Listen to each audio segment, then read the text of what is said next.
on 7/9. That means tomorrow is 7/10, and the following day is 7/11. Oh shit! I just realized that. I was supposed to talk about 7/10, but I can't seem to concentrate on it. Because dabs are concentrated. Oh, hey. Go ahead and give us the music in.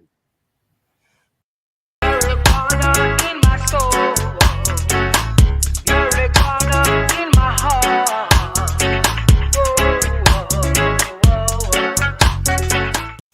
See, I didn't even realize until recently they're actually making 7/10 a holiday of some kind. I guess 420 was not good enough, so you have to have another one so they can have sales, right? Well, there's people like me that, like, honestly, I bought flour like back in December, and it's still sitting on my coffee table. Wow. I just like the dabs, bro. I prefer them. Well, what's interesting is, of course, when you're talking about concentrates, the law right now still says in Florida that if you get caught with even a gram, it's automatically a felony. I mean, and yet it oftentimes concentrates sell as well, if not better, than flour in some instances. I guess it depends really on which company you go to, because some stuff, the flour is in short supply because most of it that comes out of the cultivation is covered with all sorts of crap. So they burn it off so they can turn it into concentrate. Are you talking about like Florida dispensaries? Of course, I'm talking about Florida dispensaries. No. Honestly, I was talking about concentrate selling better than flour. Ah, okay. Yeah. Well, yeah, because they get you hired quicker. I mean, but everybody likes flour though. Like, I think concentrates are still like a side product. Speaking of concentrate, let me concentrate on the show. Yeah. Okay. So my name is Gary Stein. I'm the political director here for Suncoast NORML here in the great state of Florida, and our Master of Public Health. And to my right, your left, is Carlos Armida. Yeah, thank you, everybody. Thank you. Our Deputy Director and Master of Business Administration. And to my left, your right, on the screen there, is our Executive Director, Christopher Cano. Thank you. And our Master of Public Administration. So we've got everything covered as far as that's concerned. But there's one level higher of normal than us, and that is the national normal. And they, I'm not exactly certain what they do. But I guess our guests will come back and tell us exactly what they do on a national level. Who we have here is now the new Director of States Policy, as we call them, the new Jacks, because our last one we've already left, and this is a new one. Jacob McMaster. Jacob, welcome to the show. Thank you for having me. You started out in the national normal just a couple of years ago, and you rose to rose to the flames, so to speak. Yeah, so I started about 3 years ago. I started off as an intern. Had spent about a year working bar jobs after college. Then I grabbed an internship with NORML. Moved up to DC from Florida. And from there, stuck with them for long enough to get brought on for 10 hours a week, just here and there throughout the pandemic. And then I came on as a policy associate, and over the past 2 years, I've risen up to state policies manager, which is where I am now, and the role that I work currently. Jax is left. All right, so you got a number of major qualifications for the job. Besides being coming from the great state of Florida, you know how bad things can get. Yeah. I came from Florida. I've run into legal trouble in Florida for cannabis. Well, ironically, all of us have too on the show. So yeah, look at that, right? People that have been arrested for marijuana in Florida. Now, I'll grant you, it's not as easy for us because we're a little light toned to get arrested, but we tend to get arrested anyway somehow. I guess it's because they don't bother looking in the cars before they actually pull us over.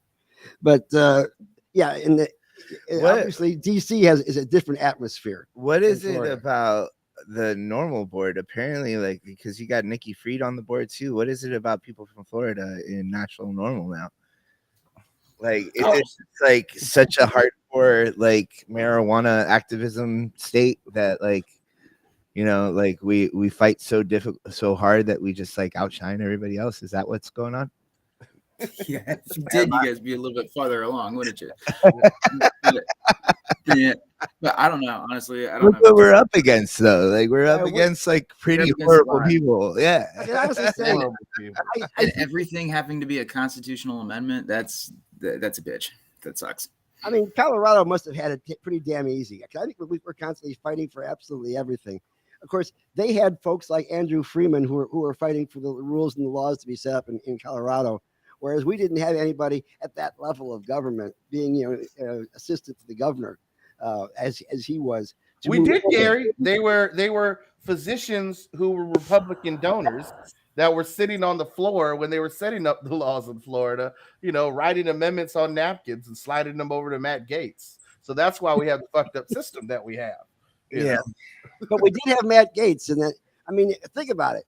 This is the guy who's like the head of the Freedom Caucus now over in D.C., who just recently kicked out whatever her name is, Marjorie Taylor Greene, for being too crazy. And yet, I almost am certain that the cocaine in the White House fell out of Matt Gaetz's pocket. I'm not saying it's certain, but I would guarantee that you won't be able to find fingerprints, but you might find a butt print. It's probably in his back pocket. Cocaine and underage girls, huh? I mean, that's my thing about it, Gary, is that why is our most staunch ally from Florida in Congress, have to be a pedophile that pays for pussy on Venmo? Can we even call him an ally though? Like, come on. Well, no, if it weren't for Gaetz being a Republican in a majority Republican state legislature, we would never have had even the very first CBD bill. And I was working in Tallahassee at that time, and he would call me at like 9 o'clock at night. He said, "I just finished having a meeting with the doctor. What's his name? And I don't get a thing that he's saying. Would you explain this to me?" So we would So just so we're clear, Gary, rich drug users who have daddy legacies in politics are really the only allies we have at the moment to push this. I mean, that's I'd go ahead and say that he's in opposition.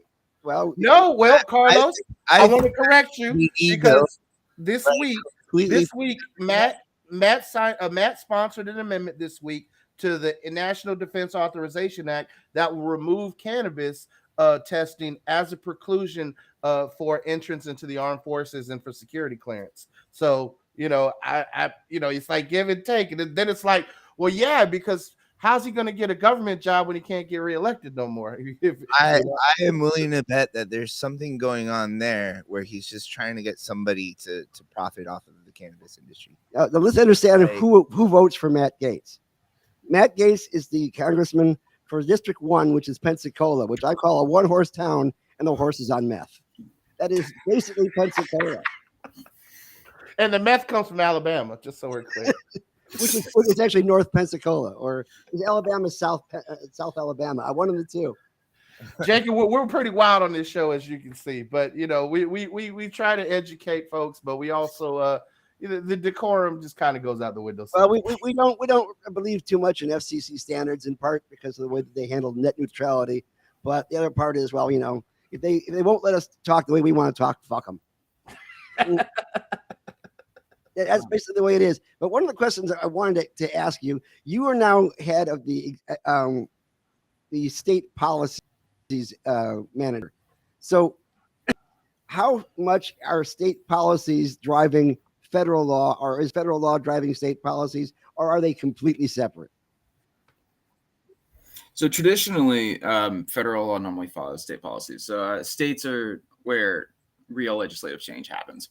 You've seen that with stuff like gay marriage. It goes from the states. All the states will turn, and then at some point there's enough pressure where it becomes a tipping point, and the federal government will follow. But real legislative change, if you want to change things in this, the states. Okay. And what part is NORML playing in shaping state policy to shape federal policy? So a whole lot of what we do is we make sure that the education is there.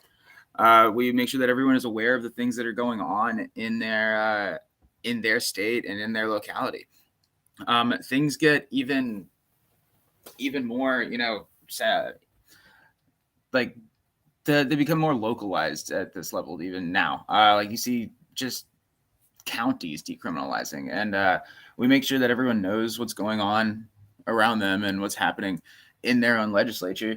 And we also give them avenues to, reach out to the politicians that are, forming the laws for them. But I would say a whole big part of our role is education and making sure that people know what's going on. Yeah, I appreciate that. National NORML sends us out action alerts, all the time about, hey, your U.S. Senator Marco Rubio and your U.S. Senator Rick Scott, are not voting the way they need to vote on this issue, which just boggles my mind that they keep getting reelected. So we're going to continue to educate the public to hopefully change that, because we can't have two prohibitionists as U.S. senators, I mean, Florida got screwed. You guys don't know the best of them. Tip O'Neill famously said that all politics are local. Sometimes I see that local politics tends to confuse things. Like, for instance, in California, you've got county laws that supersede state laws. And so therefore, you have trucks carrying product from one county to the other. They have to drive around the county in order to get to where they have to go. And then and in Michigan, everybody's been given a chance to opt out of policy. You have half the state which is on the policy and half the state which is off the policy, just based on the whims of local politicians. And there's nothing that's gluing them all together, so to speak, as opposed to allowing it to become a crazy quilt across the state, which makes it harder to get a state that is beneficial to. And we're trying to fight cons for state policies here in Florida. Go ahead. You're gonna say? You see that with cannabis too. You see, most of them, most legalization bills have opt-out provisions to them, and you'll see that the second a state legalizes, you can have easily over 50%, 60 to 70 in some cases, where of states where the counties are opting out of legalization by not allowing dispensaries in the area and such.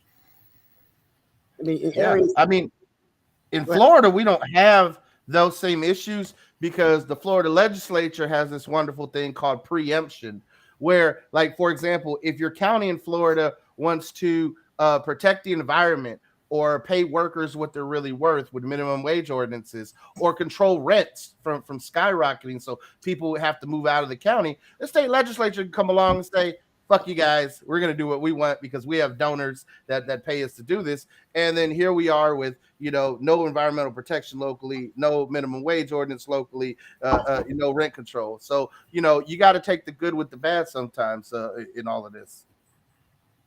Yeah, and I guess not to make too much difference to any of us here, but I guess the governor just signed a new bill in regards to alimony that says you can't have forever alimony, that you could actually have limited. And there's some women who are saying, hey, look, I don't have a job. My husband never let me have a job. And now that we're divorced, they're going to cut me off. Obviously, that's not a policy that everybody was going to agree with. But then again, it allows our legislators to put through policies that not everybody will vote for. Well, there's one bill that the Governor DeSantis recently signed, Senate Bill 210, where if you're looking to get a license to operate a recovery facility, you cannot permit the use of cannabis at your recovery facility, even if it is certified for medical use by a physician. So that, and I've seen the documentaries where there are recovery facilities in certain states like Maine where people are getting off of heroin by utilizing cannabis. And to Carlos' point, utilizing cannabis concentrates because it has the potency to calm down the tremors, to help, calm down with the addiction and the mania that comes with detoxing. So I think this is a bad move from DeSantis in actually trying to help when it comes to drug policy. Jacob, what do you think about that? I would agree. You see, and this is a big one across the country as well, as THC caps and stuff like that. Not in the recovery, realm that this bill is speaking on specifically, but you see people capping THC levels, and a lot of times the caps are, in my opinion, quite unreasonable. I think they're all a bit unreasonable, but there's degrees to that. But you see people that need higher formulations, and then especially if you've been a cannabis patient for long enough, I mean, tolerance comes quick, right? Mm-hmm. And if you're eating your weed, or if you're using concentrates and stuff, that just goes exponentially faster. So by capping these, I think you really end up hurting patients, and people should be able to obtain and access cannabis in the formulation, at the dosage, and the correct form that is best for them and whatever ails them. And you look at everything else. There's not caps on like how high did Oxycontin go? Like they're giving them like they start at 5s and they're going up to what did they have, like the 80s and stuff. They probably had higher than that. So why didn't they cap that shit? But Now, maybe. you're from South Florida, right? The area of the pill mills where there Yeah, was, I'm from Miami, so yeah. yeah, that's where all the Xanax bars were coming out of. Yeah. So and there's no caps on stuff like that. Even Tylenol goes up to 800 milligrams of Tylenol at a time when you can only take 2,000 a day without getting like liver pain. Well, So do substance use clinics have to get certified federally, or is that a state certification? I couldn't tell you that. I have no idea. So for a state thing, Gary, especially with the way this last bill reads, obviously there's federal funding involved, so there's certain standards they got to meet. But yeah, it's the state that licenses them. Well, then obviously there should be some kind of break, because we were going to try to push cannabis as a way of remediating opium addiction. Well, under the DeSantis administration, that is now illegal, and we're going to have to do a whole 180 and change an entire law now. Yeah. But don't worry, I got Andrew Warren on my side, and we're going to. Oh, wait a minute. What happened? Yeah, he kicked Andrew Warren out as like, I think in part because I think he may have even spoken out against it at one point in time, because we were actually going to try to have a conference here in regards to how to remediate opioid addiction, and Andrew Warren was going to be one of the speakers at that point. It's kind of a dream of mine to open up a rehab facility like that. Heroin's kind of like it's oh, you can't even stop from cigarettes. I quit smoking a year ago. What the hell? No, heroin coming from Florida, right? It's just I it's not like I'm like from a bad neighborhood in Florida. I have a master's degree. If heroin was right here in front of me on the table, I wouldn't know that it was heroin. You know what I mean? But still, it's affected my life like pretty bad. And it's been a dream of mine to really use cannabis to get people off of that. And now my dream of opening a facility like that is completely ruined. Yeah. And On the positive side, Matt Gaetz will have more voters in Pensacola. And to what you were saying, Jacob, I think a THC cap is like a direct stab against patients. Like it's a direct jab in the way of patients.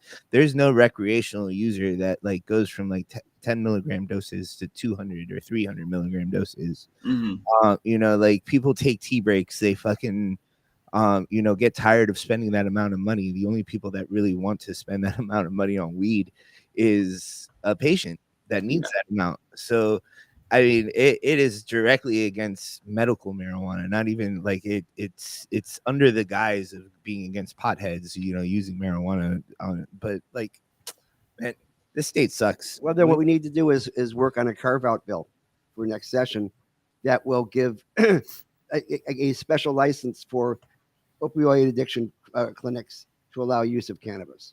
Yeah, that's really all that you need in Florida. Just pass another bill that makes exceptions. I mean, Florida is prime for that. What Florida needs is a completely new administration. It just needs completely new people in power. Because look at what we did. We got 60% of the vote to allow medical marijuana in the state. You know what I mean? We got 72% of the vote. Excuse me, kiddo. Yes, 72%. I'm sorry, I'm getting the percentages wrong. I must be on 300 milligrams of THC. Well, it is. But You know, we got that amount, and Matt Gaetz goes and passes some CBD bill to go ahead and let people get into the business. You know, I want to go full circle here back to Matt Gaetz, because that CBD bill did nothing but ruin this business, and only for certain people to get in there. Yeah, Right. it had a carve out that That's you had to have a nursery license for 30 years to get it. And he had no foresight that, oh, you just excluded every black person in the state of Florida. Yeah, Now, that CBD bill carved the way to ruin the cannabis industry in Florida. That was the first step to take cannabis away from the will of the people. well, there is a small silver lining to the MSO structure, and it's also a double-edged sword in the fact that since you do have MSOs, if they create policies, they could possibly push them across multiple states, because a lot of them are getting involved in politics. We all know that every single MSO knows exactly how much each congressman and Supreme Court justice cost to get them to get the bills they need to get pushed through. The only problem is they do it for self-service, basically.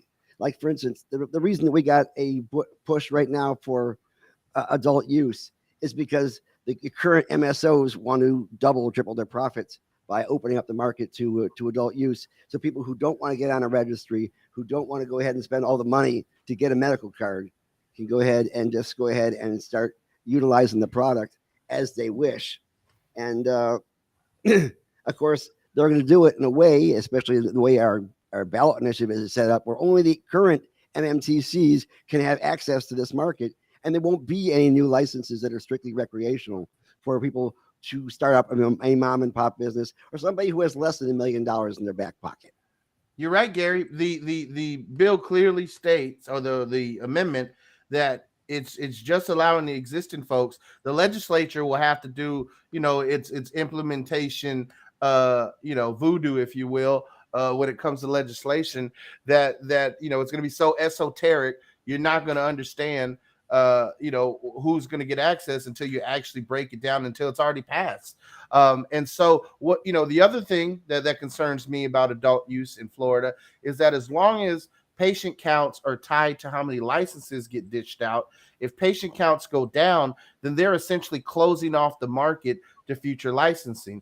And the new licenses won't be dished out until these folks have already essentially cornered the market or saturated the market for a year or two with their products and with their brands. So is capitalism, in free market economics, the strive from the party of capitalism and free market economics in Florida? Jacob, what do you say?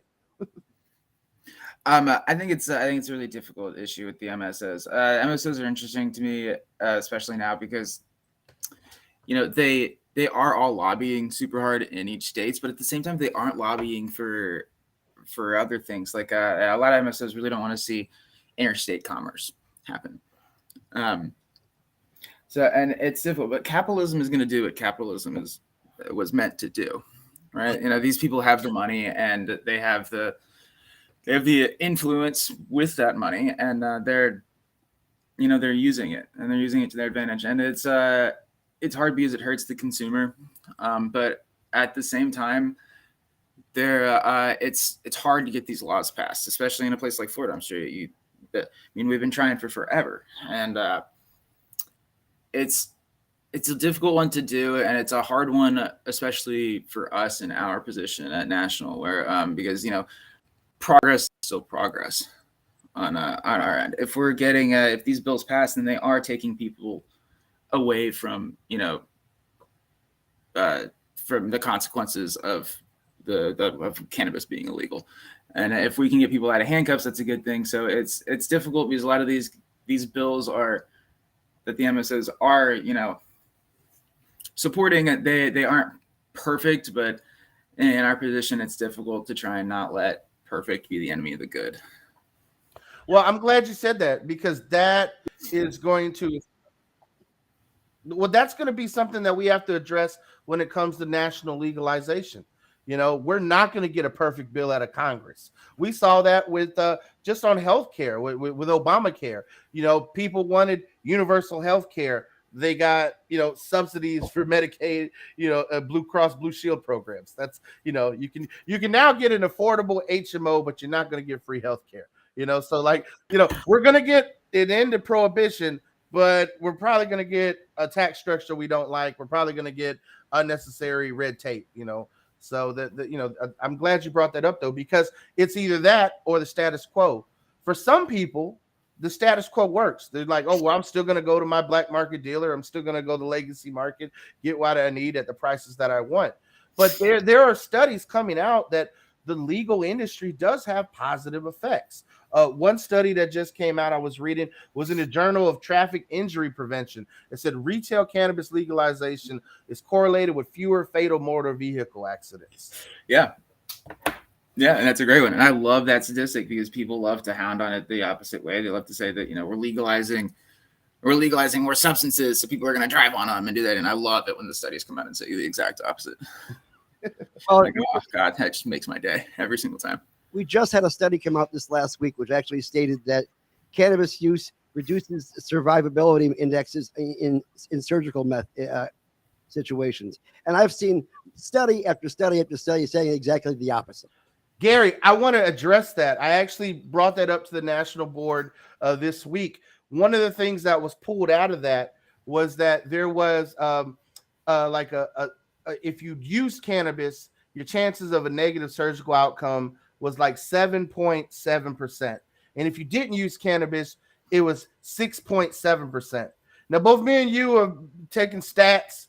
A 1% difference isn't really statistically significant, but CNN wanted a headline to put on their blog, so they ran with it. But the truth is that it was a bullshit study. 1% difference in negative surgical outcomes. I mean, shit, you could have had your doctor had been out, a couple of nights before on a bender and played golf the day before, and that could result in a negative surgical outcome. You utilizing cannabis is just ludicrous. It's a margin of error. That doesn't sound like. No.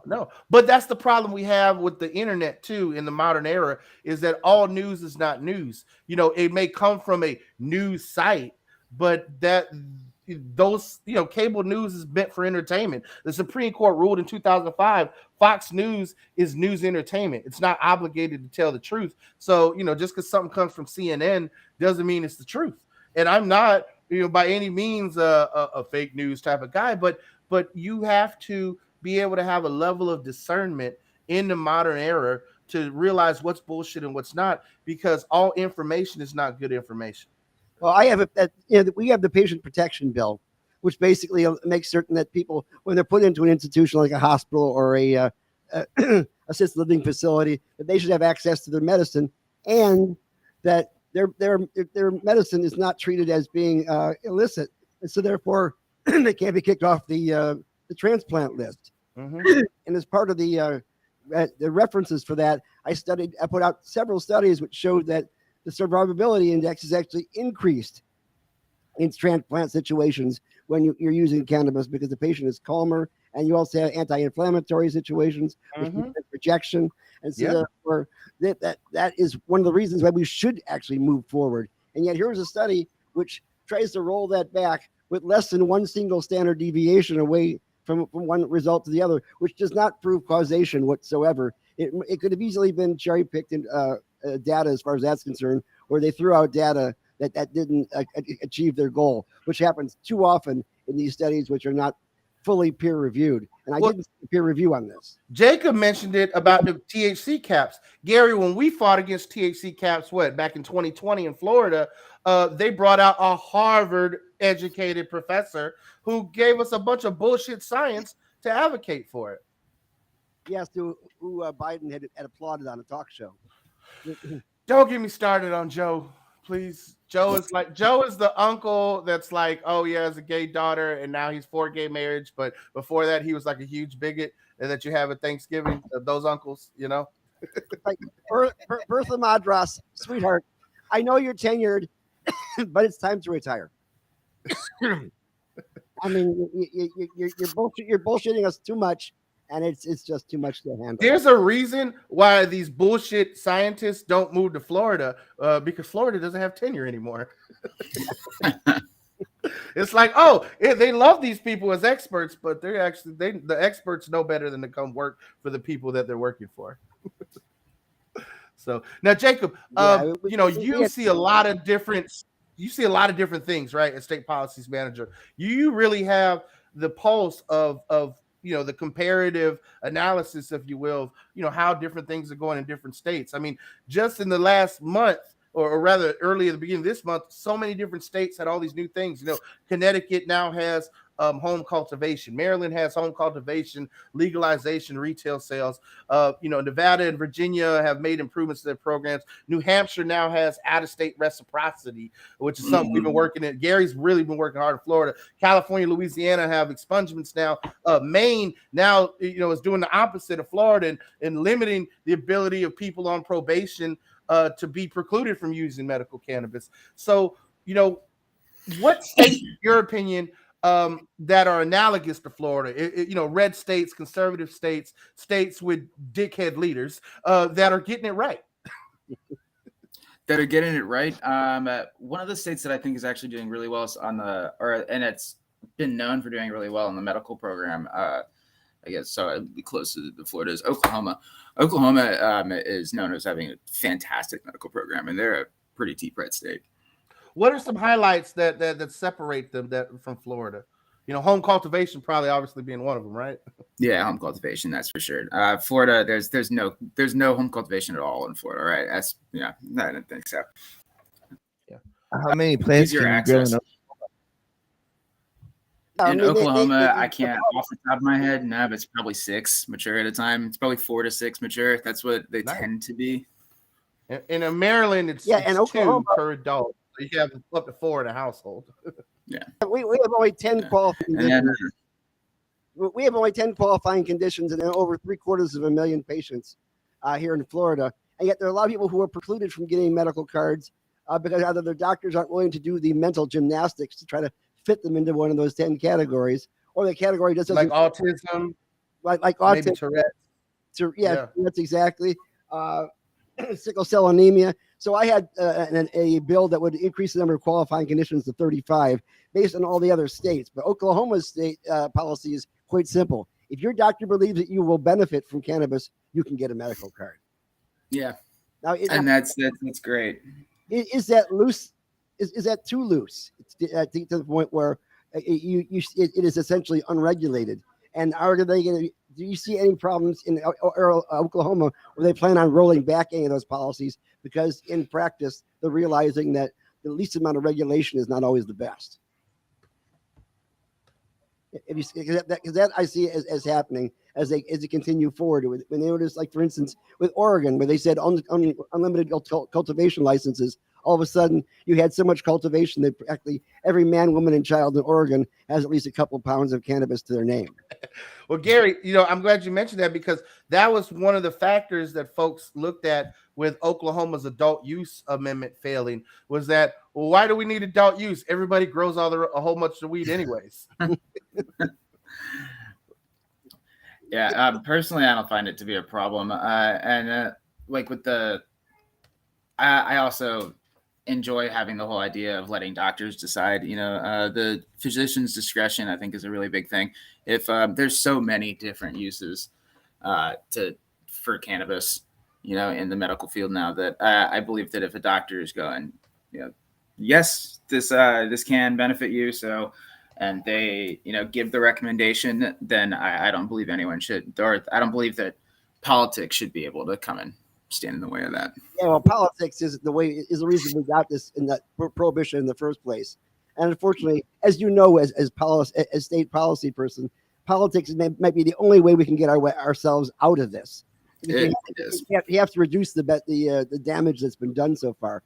And you've got some competitors, so to speak, in the cannabis policy space nationally. MPP, who I have constantly complained has forgotten Florida, because I don't see them putting their drunk ass heads anywhere near Florida to do any work for us. They go across the rest of the country, and we have one of the harder fights that anybody else does. And the NCIA also working hard to work on policy and things of that sort. Does NORML work with them, or do you find yourself competing against them? for policy objectives? How's that? Well, we don't, yeah, for the most part, especially with MPP, that I wouldn't consider any of these people as competitors in any regard. We're all fighting the same fight. There are at times, there are other organizations that we aren't in complete agreement with, but we do a very good job of keeping everything amicable and working in good faith with each other. So I think it's useful. I'm sorry. My science is better than your science. Yeah, exactly. But we share study findings, and I'm sure we're all on each other's email list, and Well, Gary, we collaborate. What about? I'm sorry, Kano, but I'm curious. What about like the worst state? Like, what state do you think is never ever? South Dakota, Idaho. South Dakota's looking like it, but at least it's in the conversation right now. Sure shit, Alabama. Alabama. Yeah. Alabama's having a hard time. I think Georgia's still on low THC, although their governor came out, I believe, and was said some things. We're talking about Matt Gates's Pensacola being really close to Alabama. Yes. I'll grant you. I think that the governor of Alabama does need an education before she dies. Like an entire education. Just their senators from Alabama just are like, what's the one senator said? If you don't like the police, next time you're in trouble, call a crackhead. The fact that you're a United States senator saying wild shit like that, Alabama. I mean, Alabama elected a former football coach as their senator, and then their party had a pedophile as their lead candidate before that. So what can you do, man? Alabama's the strangest. Yeah, you have a hard time dealing with Tommy. Was it Teletubby? Is that his last name? Tommy Tuberville. Yeah.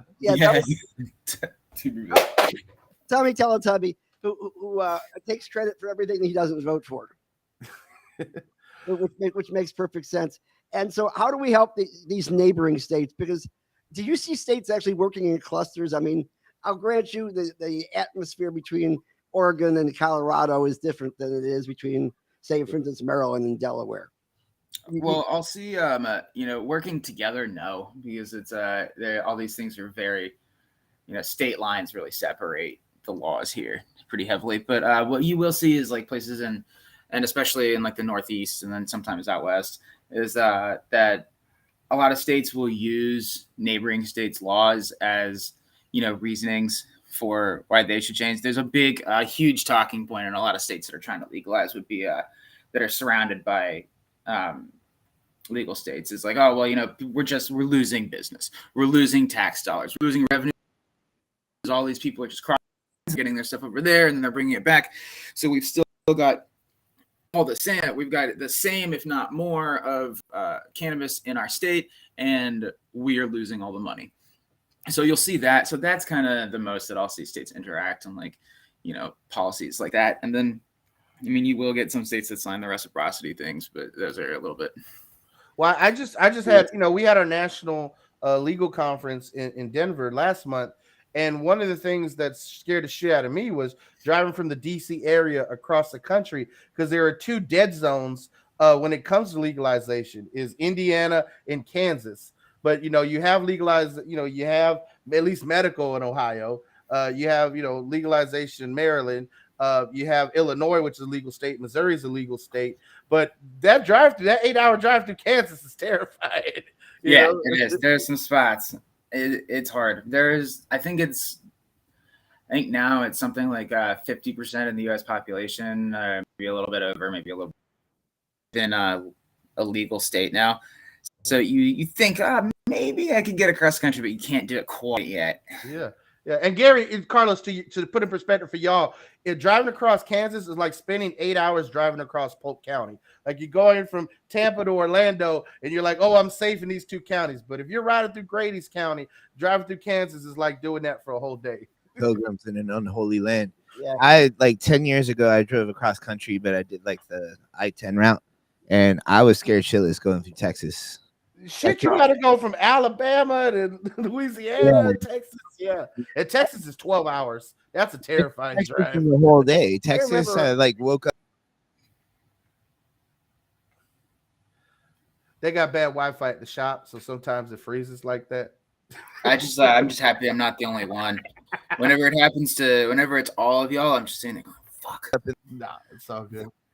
In the morning. And they're still talking, so we just gotta wait for the Wi-Fi to catch up, and then Carlos can repeat his thought. Well, can you hear me? Okay. All right, we're back. Carlos, repeat your thought. The Wi-Fi is back. I've got like 3 ways to connect to the internet right now, and like the hardwire one was like fucking up just there, but I don't even remember where we're at. That's Ybor City. Fucking Spectrum. No, it's Spectrum, Gary. Spectrum sucks. We just went to Verizon. Actually, we just switched from Spectrum to Verizon. I think the problem is you got too many water. You got too many water pipes in the window. And we all know that Ybor abhors a water pipe. Right? They just got rid of one of the hookah places over here, which is making everybody cry buckets. Crazy. We'll work on that essentially. But what were we talking about? Well, we were talking about how scary. Well, we were talking about dead zones in America because legalization is done state by state. So, like, you think you can drive cross country and you'd be safe, but as a pothead, there are certain states where you should be terrified to drive. And you were commenting about Texas being a 12-hour drive that's terrifying to make. Scared the shit out of me. Well, there's Also being Latino, I just kind of like, I know there's a lot of Mexicans in Texas, but like I just felt like weird. Like I thought a cop. You have to wear the big straw hat. That really kind of helps. Well, Carlos, I'm glad you brought that up because it is still illegal federally, and according to federal laws, if you live within 100 miles of a port or an international border, you can be stopped by Department of Homeland Security without a warrant and searched just because they can be for national security, and they have dogs and shit, so you can go to jail for federal marijuana charges in essentially almost any state in the country except West Virginia. All you have to do is tell them you put salami on your Cuban sandwiches, and then you'll be fine. Ooh. That's not how it's done, my friend. I'm sorry. That proves you're not Hispanic or you're from Tampa. So, Jacob, with Carlos being from South Florida, I'm from Tampa. Cubans from South Florida, Cubans from Tampa, totally different the way we make our Cuban sandwiches. We put salami on ours in Tampa. Have you ever been to Tampa, my friend? I've not been to Tampa. Florida has been a big stomping ground for me. I've been through most of the state, but I have not spent any time in Tampa. Well, next time you're in town, we'll show you a good time. So, Jacob, have you ever eaten a Cuban sandwich with salami in it? With salami on it? No, God, no. Yeah, you see, that only happens here. That only happens here because Cubans mix with Italians. Now, Germans, actually. It was the Germans. You did Oh, yeah, Germans eat salami? No, I'm saying like Germans brought the mustard onto the Cuban, and then the Italians added the salami. Come on. It's like mustard was never in Cuba before Germans hit Ybor City. Like, come on, mustard was a pretty popular fucking. Tampa has a myth around everything, brother. we make myths. What Tampa has is old Italians, like third-gen Italians, saying, "I invented Cuban culture." The oldest restaurant in Florida, continuously running it, as in the Columbia. It started in 1900. Would actually admit that it was originally called a mixto sandwich. The mixto. Yeah. There we go. So, Yeah. That's adding salami makes it a mixto. That would make it like an Aztec. Look it up on their website. Yeah. Well, I prefer the West Tampa style where you put honey on the bread and then plancha. You know. You know. And here's the thing: is like a mixto is actually in many ways a superior sandwich. You know, it still actually goes really good in there. Actually, but it's not a Cuban sandwich. But I am into tripletas. So we're not going to get into that too much. Don't you guys love that on a marijuana show we just like start arguing about sandwiches in the middle? Jacob, what part of Florida you were from? You were from Lee County, right? So I'm from Dade. Yeah, I'm from Dade County. Was I where? Yeah, I grew up in Dade County. I grew up in Miami. That makes perfect sense. Miami is a very interesting stomping ground for all the extremes of politics. I mean, where else would you know that ex-president can go to be indicted and fingerprinted and mugshotted, and next thing you know, he's in the Versailles. Yeah. Yeah, I never thought the White House would be in would be down there, but it is. Or it was. Gary, ironic story. Trump went to Versailles, very famous Cuban restaurant down there in Toyota, and said free food for everybody, and then walked out and didn't pay the bill. Everybody got stuck with the bill who ordered food on Trump's tab.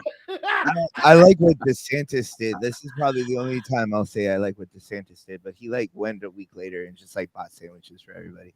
At the Versailles? I think so. That's what I read it, a headline at least. They should go to West Tampa. And he still dropped in the polls. So shocker there. It sounds like Cafe Versailles is the only winner here. I think so.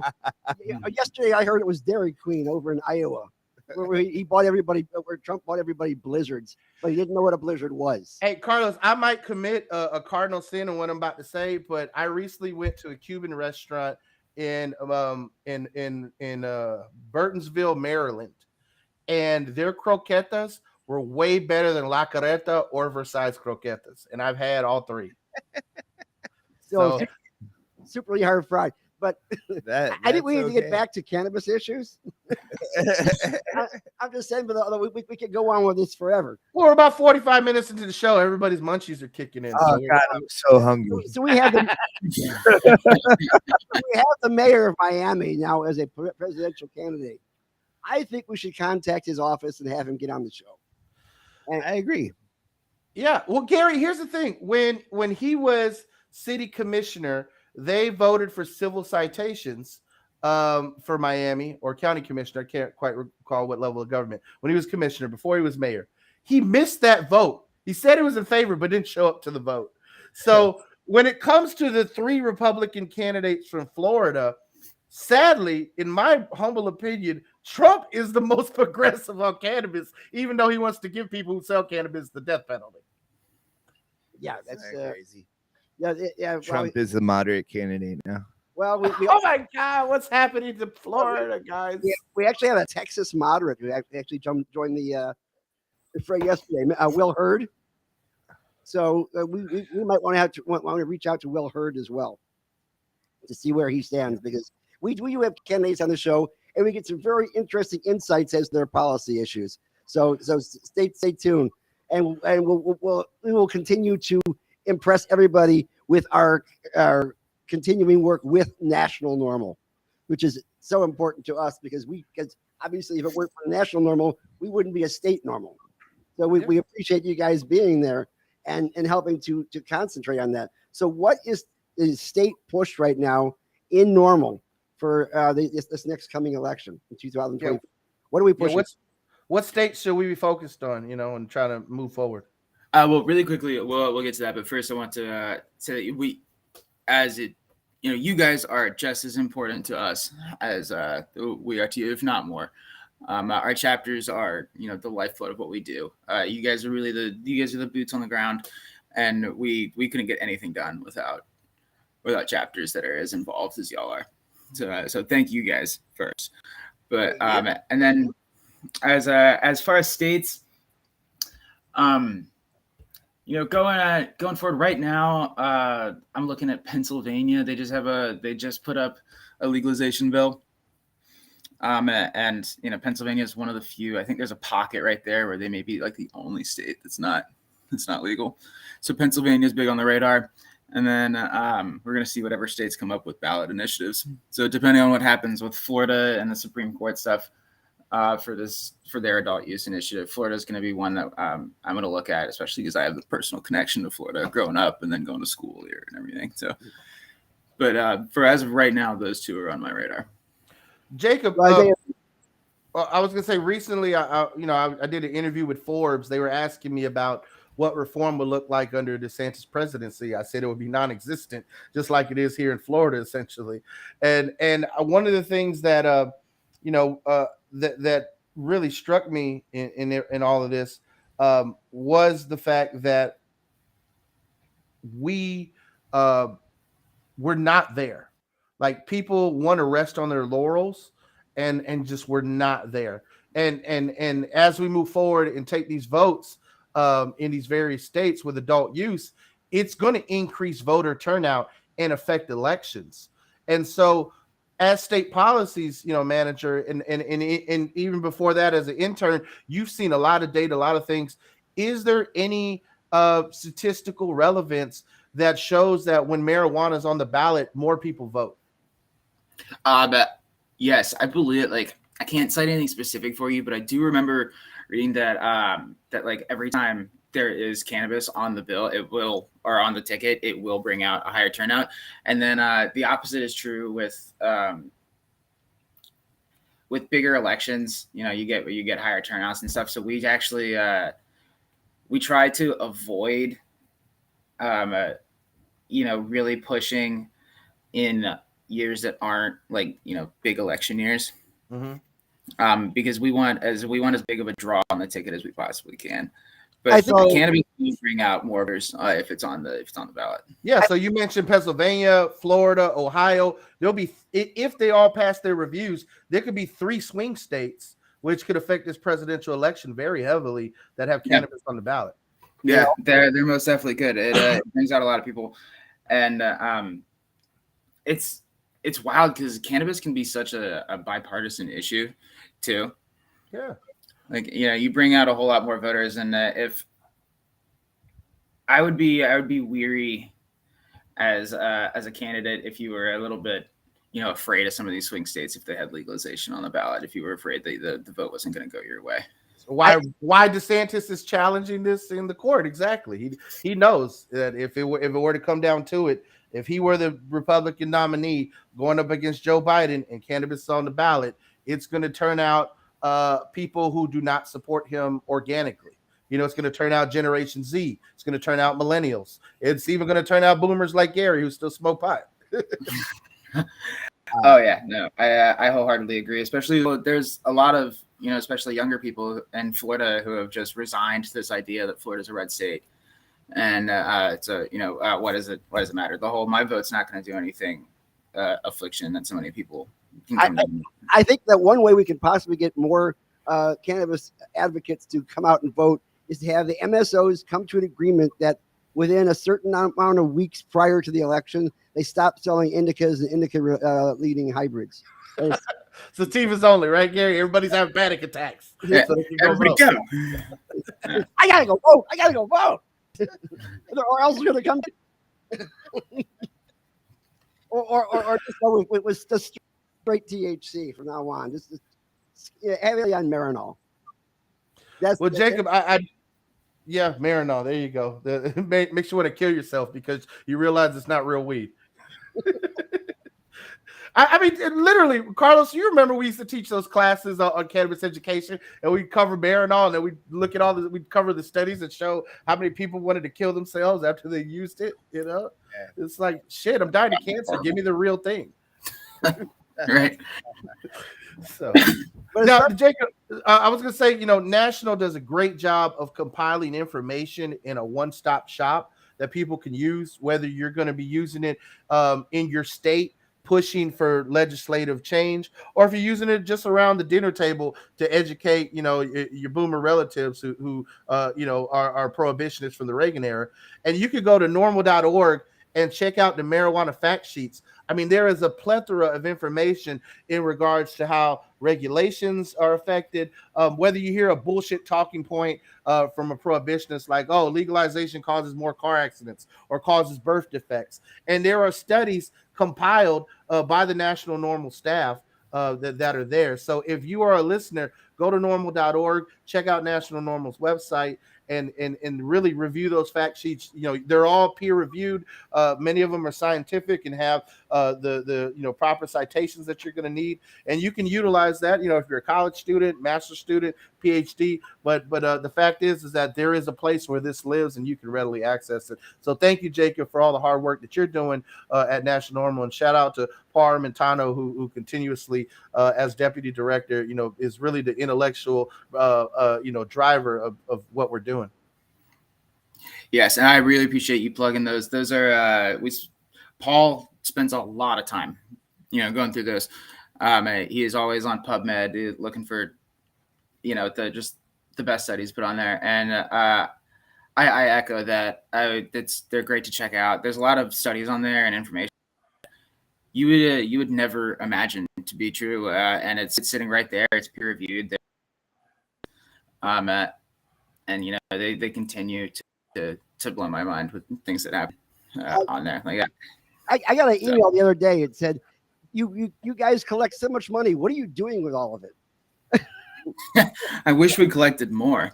And but I told them that we spend a lot of money on hair and makeup specialists that do prepare us before we get on the show. Gary, was this email directed towards National or Suncoast? Because I can clear up. We don't have any money at Suncoast.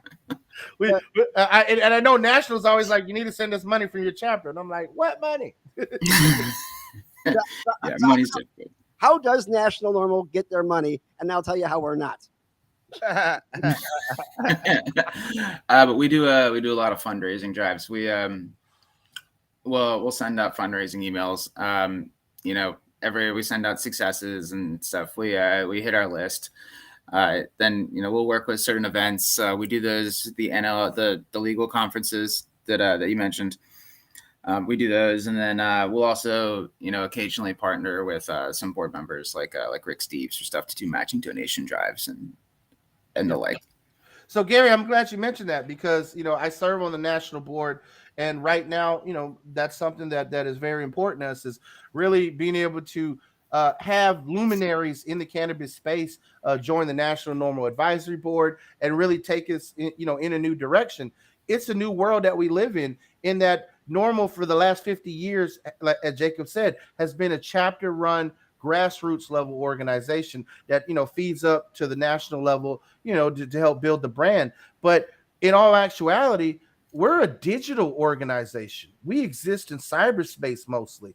Jacob just said the main fundraising mechanism is online fundraising emails. Yep. It's small dollar donations from normal members. People who already pay their $25 a year to be a member of National. They might pay their $25 to be a member of our local chapter, and then they save $5 or $10 or $20, when they get a fundraising email. But the fact is that if you're someone who's a little bit better off, you're a lawyer, go to those legal conferences, because not only do you get the credits you need to maintain your bar license, but you also get the opportunity to network and hear the latest in policy and in that space in regards to what's happening. We just had a very successful legal conference in Denver. We have another one coming up in December in Key West, which is great if you're from any other part of the country. Spending December in Key West, I can tell you, it's a lot better than spending December in DC.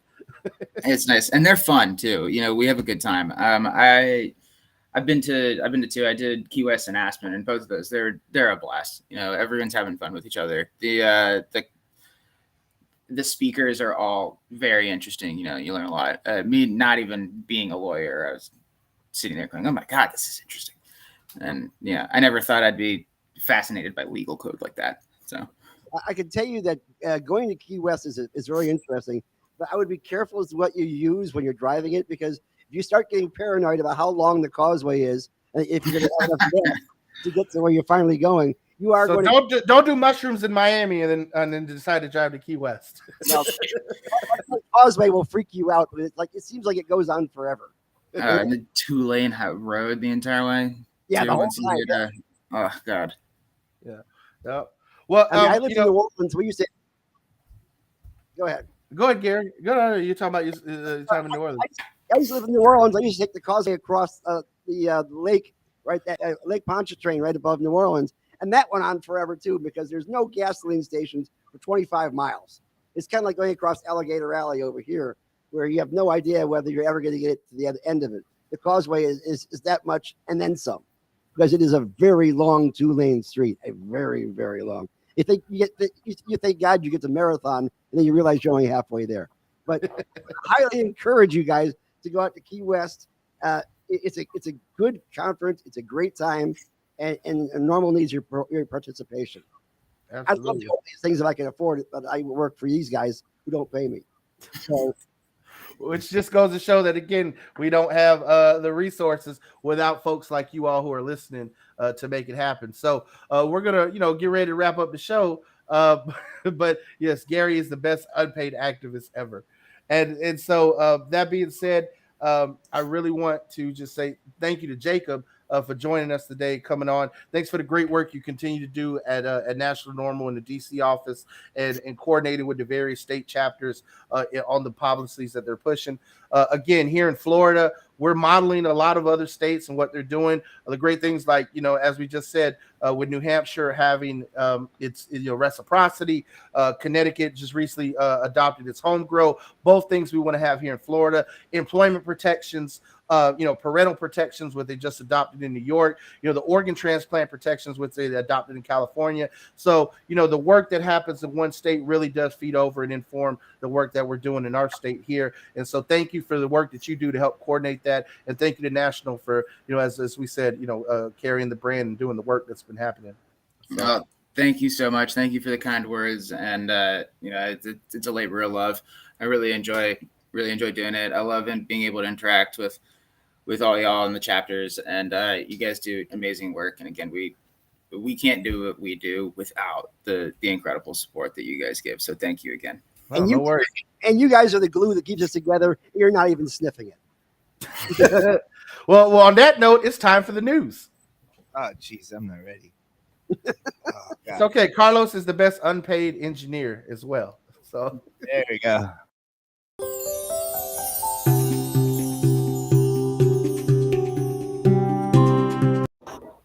All right. So look, just looking at the recent news that is very important that I think some of you might take away. It might help you with certain decisions you may make, might inform policies, might help you win an argument at the dinner table. According to data published in the recent journal Cell, cannabis use is associated with reduced inflammation in head trauma subjects. And this is coming out of investigators from Indiana University who are actually looking at a cohort of soccer players, because obviously, unlike American football, you don't wear helmets in soccer. And so, understanding that as we move forward, cannabis should be removed from the banned substances list when it comes to competitive sports. And there is positive developments on that. An NCAA panel is calling for the association to remove cannabis from its banned drug list and testing protocols. Now, the NCAA Committee on Competitive Safeguards and Medical Aspect Supports said that testing should be limited to performance-enhancing drugs and found that cannabis does not enhance performance unless there's a big-ass buffet at the end of the finish line. And so, although each of the three NCAA divisional governance bodies would still have to introduce and adopt rule changes, it is expected that the NCAA will make a final decision on this in the fall. So when it comes to collegiate sports, the issues that we experienced, with Sha'Carri Richardson being banned from the Olympics may be something that moving forward as the NCAA follows suit, as the Olympics hopefully will eventually follow suit. The NBA has removed cannabis from its prohibited substances list. The most recent collective bargaining agreement signed by the NBA Players Association has dropped cannabis from its list of banned substances. They did a test run on this in 2020. And the fact is that they limited the ability of the league officials to randomly drug test players for cannabis and punish those who test positive. An NBA team under the policy may still refer a player who is suspected of having marijuana-related dependency issues to a medical director for mandatory evaluation, but they will no longer drug test players for past cannabis exposure. So there is some positive progress there. Yeah. I think it's important that we should at least make certain that the athletes have access to cannabis, since they have no intention of reducing the amount of TPIs involved in sports. Yeah. Further development, 7 years since California has passed adult use legalization back in 2016 with Proposition 64. Now, although this was a highly controversial in the cannabis space because it changed so much with Prop 215's medical system that had been set up, it added more taxes. There's been a lot of criticisms that small mom and pop businesses have been driven out, especially during the pandemic. However, one of the positive things coming out of that law was the expungements, and they have expunged 90% of records in California. As of April of this year, California courts have expunged, sealed, or resentenced 206,502 cases out of 227,650. So 90% expungements are done in Cali. So kudos to that. And then as we finish up the news today, the data published in the Journal of Cannabis Research looking at 184 subjects over a 4-year study period, found that study participants self-administering cannabis at home reported symptom changes in real time on an app, essentially, that showed that cannabis inhalation is associated with reductions in anxiety. Shocker. Smoke weed, you're less anxious, unless, of course, it's the sativas that Gary wants to push on the population. Only for voting. Only just for voting. That and to make certain if you want to actually paint your basement, before the end of the day.